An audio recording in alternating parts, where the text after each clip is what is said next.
Hey guys, welcome back to The Readers. I hope you are having an amazing day. Let's get right into the stories. The first one is an entitled People Story. What would you do if you caught a tow truck driver stealing your car right out of your own driveway? This morning, an HOA president tried to do exactly that to my restored 1972 highboy. She thought she was the law until I pulled out a deed that proved she had zero power over me. But wait until you hear how I made the HOA pay for their mistake. The hydraulic whine woke me up at 7 in the morning on a Tuesday. For a second, I thought maybe the garbage trucks had come early, but then I heard the unmistakable sound of chains being dragged across pavement. I rolled out of bed and looked out my window, and there it was. A flatbed tow truck in my driveway, and some guy in a fluorescent vest was hooking up my 1972 Ford Highboy. My truck.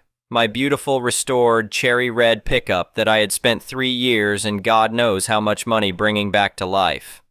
I threw on jeans and a shirt and walked outside with my phone already recording. The morning air was cool and I could see my breath. The tow truck driver was focused on securing the chains, and he didn't notice me at first. "Morning," I said, keeping my voice friendly and even. "Can I ask what you're doing with my truck?" The guy looked up, clearly surprised to see me. He was maybe in his 30s, had a patchy beard, and looked like he really didn't want to be there. Got a work order here. HOA authorized tow." "HOA authorized," I repeated. "Can I see the authorization form?" He hesitated, then reached into the cab of his truck and pulled out a clipboard. Before he could hand it to me, I heard the voice that had been making my life difficult for the past 6 weeks. "You don't get to see anything. This is official HOA business, and your violation of community standards has gone on long enough." The HOA president. Let's call her the president, though she preferred to introduce herself as president of the Homeowners Association like she was running a country instead of a suburban cul-de-sac. She was in her late 50s, always wore pantsuits even on weekends, and carried a clipboard like it was a badge of office. This morning she had on beige slacks and a navy blazer, and she looked absolutely thrilled. "Morning," I said to her, still keeping that same calm tone. "I was just asking to see the authorization for towing my vehicle from my property."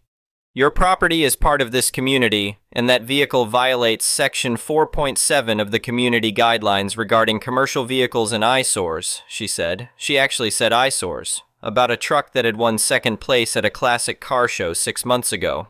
"I'd still like to see the written authorization," I said.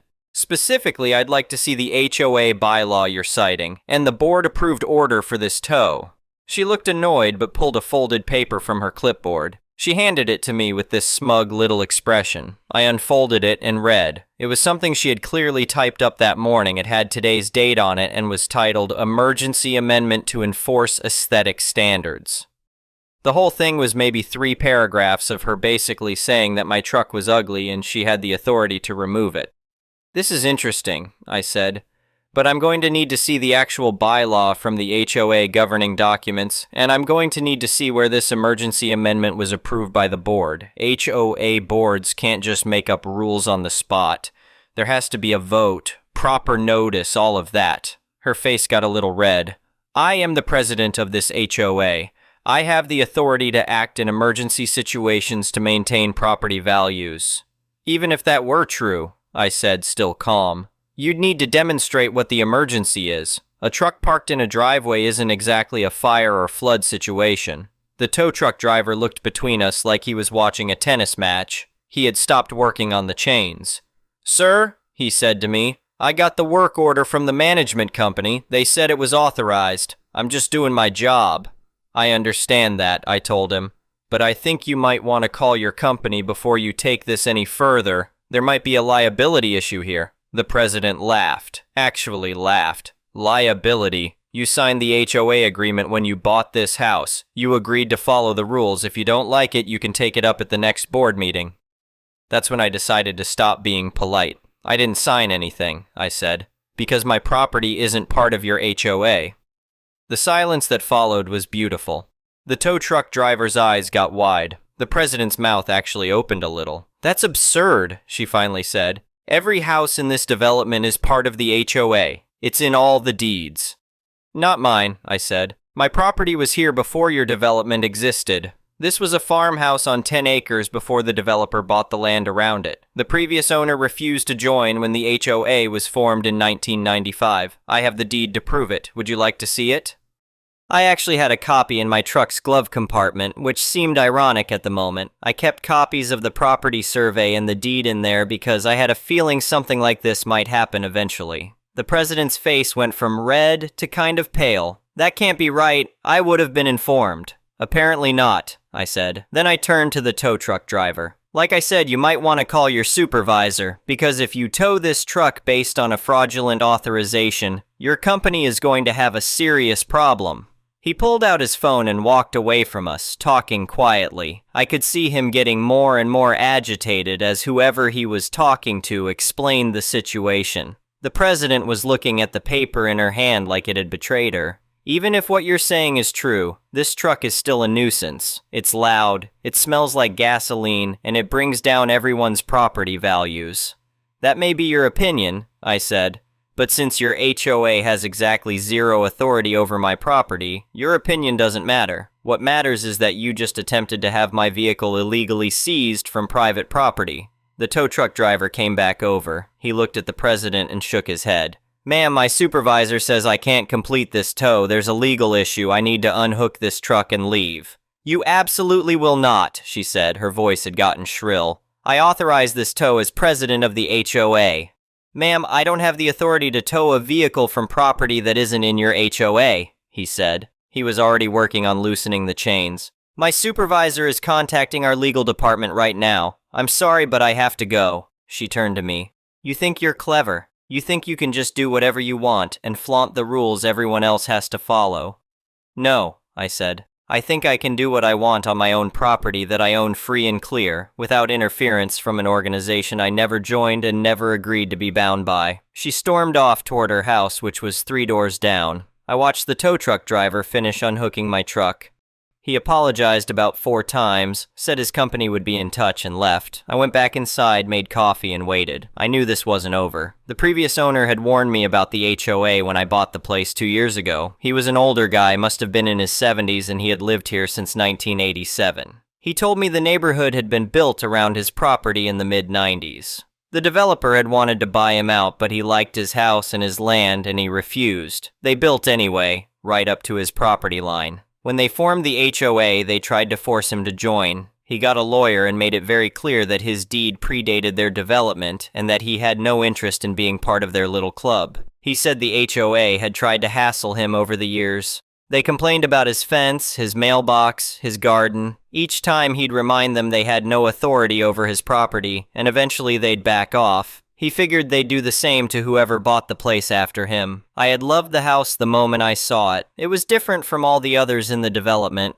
Those were all cookie-cutter colonials, beige or gray, with the same landscaping and the same garage doors. My place was an actual old farmhouse, white with blue shutters, with a big wraparound porch and old maple trees in the yard. It had character, it had history, and it came with 10 acres of land, not the quarter-acre lots everyone else had. The truck had come later. I'd always wanted to restore a classic pickup, and I found the highboy at an estate sale about 6 months after I moved in. It had been sitting in a barn for 20 years. The body was solid, no rust, but the engine was seized and the interior was shot. I spent the next 3 years working on it in the evenings and on weekends. New engine, new transmission, rebuilt the suspension, restored the interior with period-correct materials. I even found the original paint coat and had it painted the same cherry red it had been when it rolled off the assembly line in 1972. When I finally finished it, I started parking it in my driveway. That's when the president noticed me. The first notice appeared on my windshield about 6 weeks ago. It was printed on plain white paper and said that my vehicle violated community standards because it was a commercial truck. Apparently, any truck over a certain size was considered commercial in their rules, even though my truck was clearly not a work vehicle. It had a show-quality paint job and chrome bumpers. The bed was pristine. It was obviously a collector's vehicle. I ignored the notice. A week later, there was another one. This time it said I had 48 hours to remove the vehicle or face fines. I still ignored it because, again, not in your HOA. The third notice said I was being fined $500 and that the fines would increase to $100 a day until the vehicle was removed. That one made me laugh. I threw it away. Then came the morning with the tow truck. After the tow truck left, I called the non-emergency police line. I explained the situation to the dispatcher and asked if an officer could come out to make a report. I wanted documentation that someone had attempted to illegally seize my property. The dispatcher said someone would be out within an hour. While I waited, I pulled out all my documents: the property deed, the survey, the title to the truck, my vehicle registration. I had everything organized in a folder because I'm that kind of person. The officer who showed up was a young guy, probably late 20s. I explained what had happened. I showed him the authorization form the president had written. I showed him my deed and the survey. He took notes and said this was clearly a civil matter, but he'd write up a report documenting the attempted tow. He also said I might want to contact a lawyer because it sounded like harassment. After he left, I called the towing company's main office. I spoke to a manager who was very apologetic. He said their driver had called in and explained the situation. He said the company took illegal tows very seriously and that they would be reviewing their relationship with the HOA's management company. He asked me to send over a copy of my deed and survey, which I did via email right there on the phone with him. Then I called the HOA's management company. This was the company that actually handled the day-to-day operations of the HOA, collected dues, organized meetings, that kind of thing. I asked to speak to whoever was in charge of the account for this particular HOA. I got transferred to a woman who identified herself as an account manager. I explained the situation very calmly and professionally. I told her that the HOA president had attempted to have my vehicle towed from my property despite the fact that my property was not part of the HOA. I told her I had documentation to prove this. I told her that I was considering this matter very seriously and that I expected a response from someone with actual authority. She put me on hold for what felt like 20 minutes. When she came back, she sounded much more serious. She said she would need to review the situation with their legal department and that someone would be calling me back shortly. Shortly turned out to be about 45 minutes. This time it was a man who introduced himself as the regional director for the management company. He said he had reviewed my property records and confirmed that my property was indeed not part of the HOA. He apologized profusely. He said the HOA president had been operating under a misunderstanding and that the management company should have caught this sooner.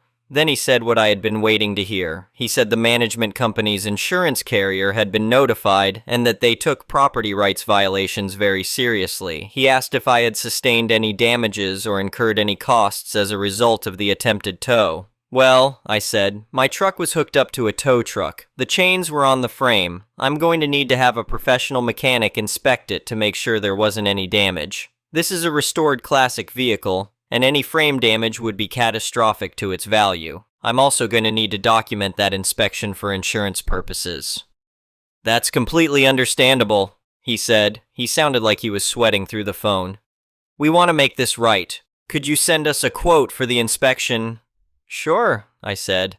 I'll need to take it to a specialist shop, someone who knows classic trucks. That's probably going to run several $100s just for the inspection. And if they find any issues, we're talking about much more significant costs. He agreed to everything. He gave me his direct phone number and email address. He said to keep him updated and that the management company would cover all reasonable costs related to this incident. After I hung up, I sat at my kitchen table and just smiled, because I knew exactly how this was going to play out. See, the thing about HOAs is that they run on insurance, the management company has insurance, the HOA itself has insurance, and all of these insurance policies have clauses about liability for wrongful acts. And having someone's vehicle illegally seized is a pretty big wrongful act. The insurance companies would be very interested in this situation. I called a shop that specialized in classic Ford trucks. I explained what had happened and asked if they could do a thorough frame and suspension inspection. The guy I talked to was sympathetic. He said he could get me in the next day and that a full inspection would be around $800. I told him to book it. The next morning, I drove my truck to the shop. The mechanic spent about 3 hours going over every inch of the frame, the suspension, the steering components, everything. He took dozens of photos. In the end, he said everything looked fine. The tow truck driver had been careful, and there was no damage, but he wrote up a detailed report anyway, with all the photos, documenting that a complete inspection had been necessary due to the unauthorized towing attempt. I paid the $800 and got a receipt and a copy of the full report. Then I sent everything to the regional director at the management company. I also sent him a bill for my time and trouble. I figured 4 hours at $100 an hour was reasonable. So I asked for $1,200 total. He called me back that same afternoon. He agreed to everything. He said they would cut me a check within a week. He also said the HOA board had been notified of the situation and would be holding an emergency meeting. That meeting happened 3 days later. I know because I got a call from another member of the HOA board. This was a guy who lived 5 houses down from me, and we had talked a few times at neighborhood gatherings before. He seemed like a decent person. He called to apologize on behalf of the board. He said they had been completely unaware that my property wasn't part of the HOA. He said the president had been acting on her own without consulting the rest of the board. He said the board had voted unanimously to strip her of her position as president and to censure her for exceeding her authority and creating significant liability for the association. He also said the board wanted to make sure I was satisfied with the resolution and that there wouldn't be any further legal action. I told him I was satisfied with the management company's response and that as long as the HOA left me and my property alone going forward, I had no interest in pursuing anything further. He seemed relieved. He thanked me for being reasonable and said the new board president would make sure everyone understood the situation with my property. The check from the management company arrived a week later, just like they promised. $1,200. I deposited it and considered the matter closed. But the former president apparently didn't get the memo. 2 weeks after her ouster from the board, I was out in my driveway on a Saturday morning washing the truck. It was a beautiful spring day, sunny and warm, and I was enjoying just being outside and taking care of my vehicle. The truck was running while I washed it because I like to get the engine warm before I do anything with it. That V8 rumble is music to my ears. She came marching down the street with her clipboard. I saw her coming and just kept washing the truck. She stopped at the end of my driveway. "You need to turn that off," she shouted over the engine noise. "The noise ordinance clearly states that no loud machinery can be operated before 9 a.m. on weekends." I checked my watch. It was 10:30. I didn't say anything, just kept washing. "Did you hear me?" she yelled. "I'm talking to you." I turned off the hose and walked over to where she was standing, but I didn't step off my property. "I heard you, but it's 10:30, so the noise ordinance doesn't apply. Also, the noise ordinance is a county law, not an HOA rule, and even if it were an HOA rule, it wouldn't apply to me." "You think you can just do whatever you want," she said. Her face was getting red again. "You think you're special because you have some old piece of paper that says you don't have to follow the rules. It's called a deed," I said. "And yes, it does mean I don't have to follow your rules, because they're not my rules. I never agreed to them." "This is a community," she said. "People who live in communities have responsibilities to each other. You're being selfish." "I maintain my property," I said. "I don't have wild parties. I don't have junk cars on the lawn. I have one classic truck that I keep in excellent condition. If that bothers you, that's your problem, not mine." "That truck is ugly and it stinks and it makes too much noise," she said. "In your opinion," I said.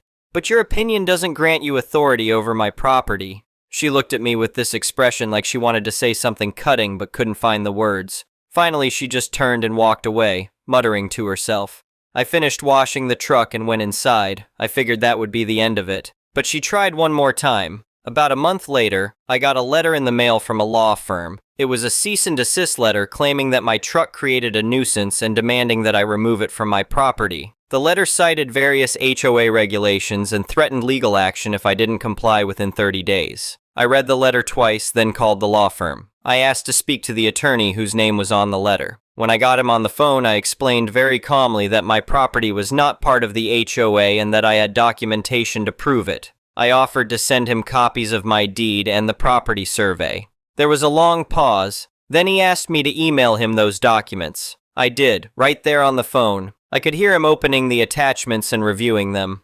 "I see," he finally said. He sounded tired.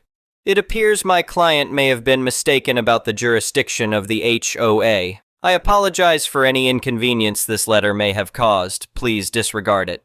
"Who's your client?" I asked, though I already knew. He hesitated. "I'm not sure I can disclose that without their permission."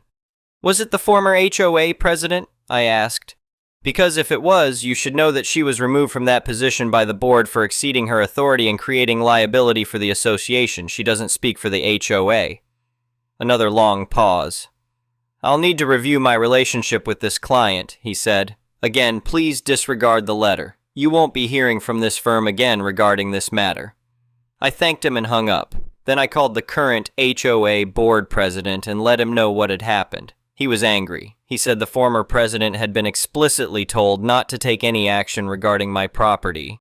He said the board would be looking into whether she could be held personally responsible for the legal fees she had just wasted. That was 6 months ago. I haven't heard anything from the former president since then. I still see her around the neighborhood sometimes. She doesn't make eye contact. She crosses the street when she sees me coming. The clipboard is gone. The truck is still in my driveway. Every morning, weather permitting, I start it up and let it warm up for a few minutes before I head to work. That V8 rumble echoes through the neighborhood at exactly 8 in the morning. It's not violating any noise ordinances. It's just a classic truck running the way classic trucks run. Last month, I put up a flagpole in my front yard. It's about 30 feet tall, and I fly an American flag from it every day. The pole is aluminum and kind of bright in the sunlight. It's definitely not in keeping with the aesthetic guidelines of the neighborhood. Several of my neighbors have those small decorative flags on their porches, but mine is the only full-size flagpole. The HOA can't do anything about it. Because I'm not in the HOA, the former president's house has a perfect view of my flagpole. Every morning when she opens her curtains, she sees it. I like to think it reminds her that sometimes the rules don't apply to everyone. Sometimes there are exceptions. And sometimes people who think they have unlimited power find out they have no power at all. My property value hasn't decreased. If anything, it's gone up. Turns out people like the farmhouse with the character and the classic truck in the driveway. I've had 3 different real estate agents knock on my door asking if I'd ever consider selling. I tell them no every time. I'm happy here. I like my house, I like my truck, I like my flagpole, and I like the fact that I can do what I want on my own property without asking anyone's permission. That's the whole point of owning property, isn't it? It's yours. Not the HOA's, not your neighbor's, yours.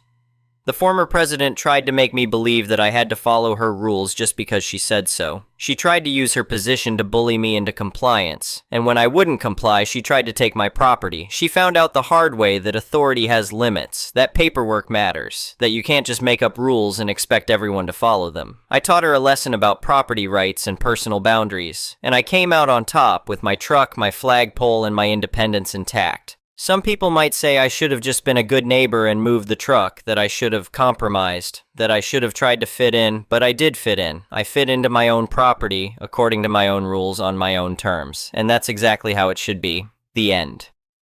The next one is a malicious compliance story. I used to work in media intelligence, which is a really niche market in the country that I am from.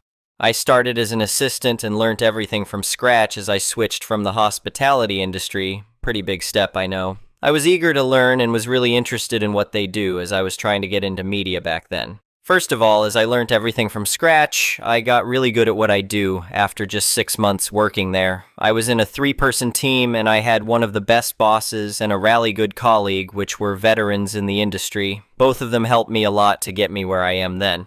They left the company after just a year there as upper management was just plain hot garbage. The company had 4 changes in direction within a year and it was stressing my team out.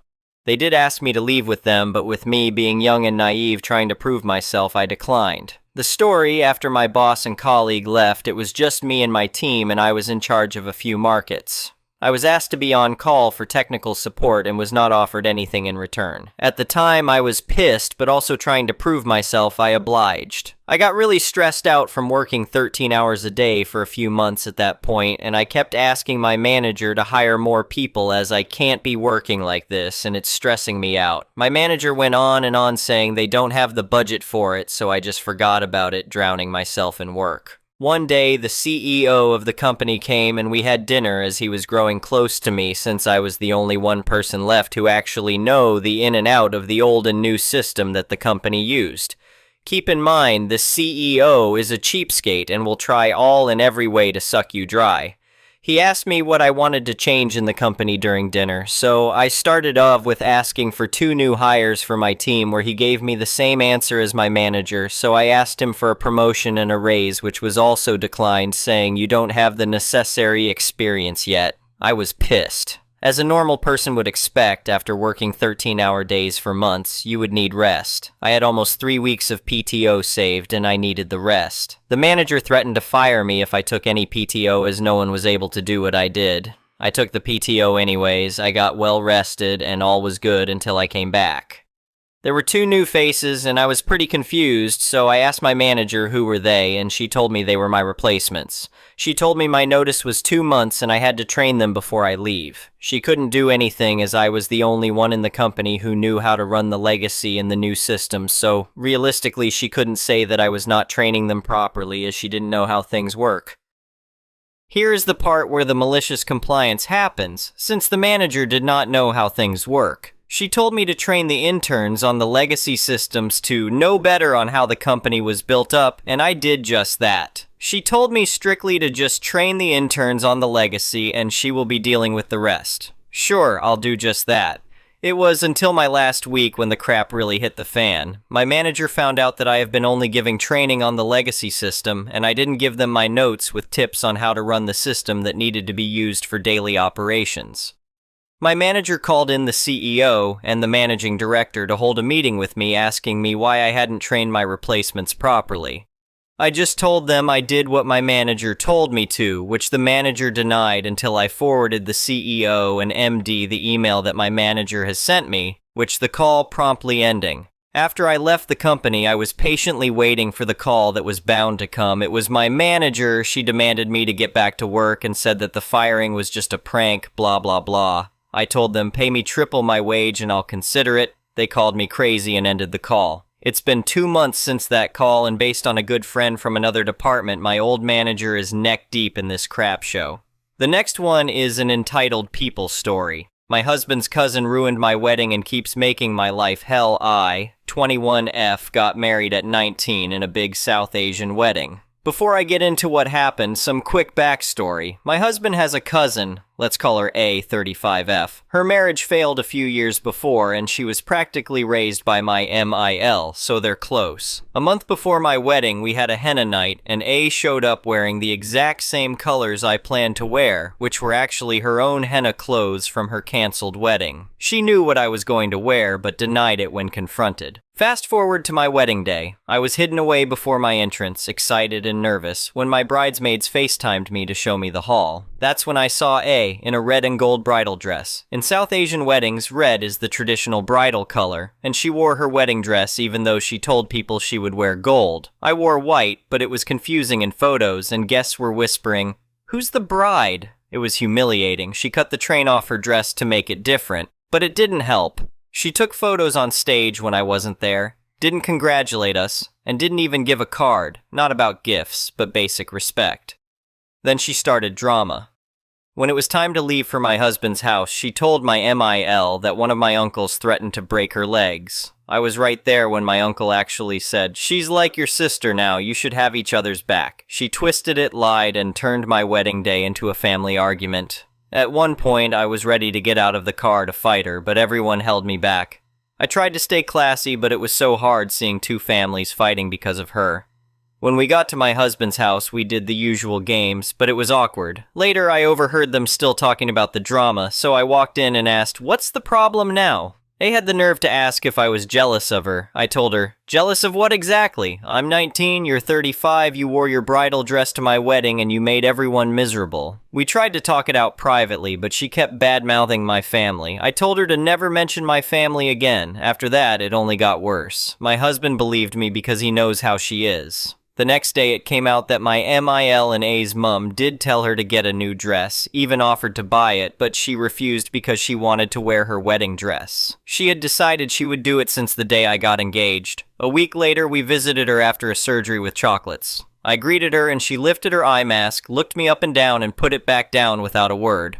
I was done. I told my in-laws I would never greet her again since, as a Muslim, if someone greets you, you greet them back. Another time, she randomly started screaming, "I'm not going to another fucking wedding after last time." So I left. The worst was during a family funeral when she started cussing out my husband for dropping his nan home.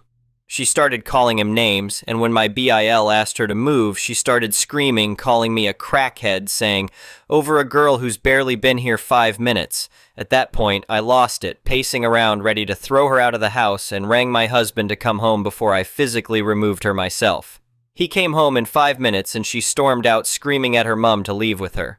About a month ago, I finally exploded. We were at another family gathering, and my husband was paying back some wedding expenses to his mom. His mom started lecturing us about saving money about when we lived with her in her house, going on and on in front of around 5 people. Every time my MIL dug at us, I could see A smirking while massaging Grandma's feet, enjoying it. I tried to be polite and said, "Can we not talk about money problems right now?" and mentioned there was a certain someone there, so I didn't want our money discussed. I stepped out to take a call, and while on the phone I heard A laughing and mocking, saying, "What am I going to do with 2,000 pounds?" and digging about our finances.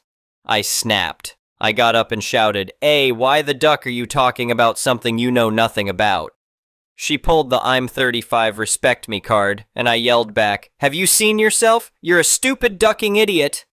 I was about to leave, but turned back, ready to hit her, and my husband had to drag me upstairs to calm me down while I was still shouting. It was all a blur, to be honest. I was shouting God knows what. I can't even remember. I blacked out. Her mom came up to check on me, but I had years of built-up anger over how A ruined my wedding, made every family gathering awkward, and kept poking at me. They expect me to sit in the same room pretending we're a happy family while she smirks and digs at me? Early that day, I invited my MIL to visit our place. They still haven't come since we moved out. And said to let another cousin, B, know to join. MIL told me I shouldn't have said that in front of A. I got made out to be the bad guy again, with everyone saying I handled it wrong. But why was our money situation being discussed in front of her in the first place? When plans were made without me and in front of me, I was told I was overacting or that she didn't like me and that's her choice if she don't want to be around me. They would all go and I would only know as my mill would come and tell me when she was back after me sitting at home all day just waiting for my hubby to come from work. So when was the fairness then? Now MIL and A's mum decided that from now on, A and I will not be in the same room for gatherings. This means Eid, family dinners, birthdays. Either she is there or I am there, not both. I think it's so unfair. I'm the newly married daughter-in-law in this family, yet I'm the one who has to change everything. A didn't even invite anyone to her own wedding, so why can't she go to her in-laws? Why should I give up my place in my own husband's family because she can't act right? People said if I had hit her, she would have called the police, but honestly, I'm tired of being the one who has to be the bigger person while she keeps getting away with her behavior. Am I wrong for finally standing up for myself, or should I just keep the peace to avoid more drama? Anyway, thank you for watching.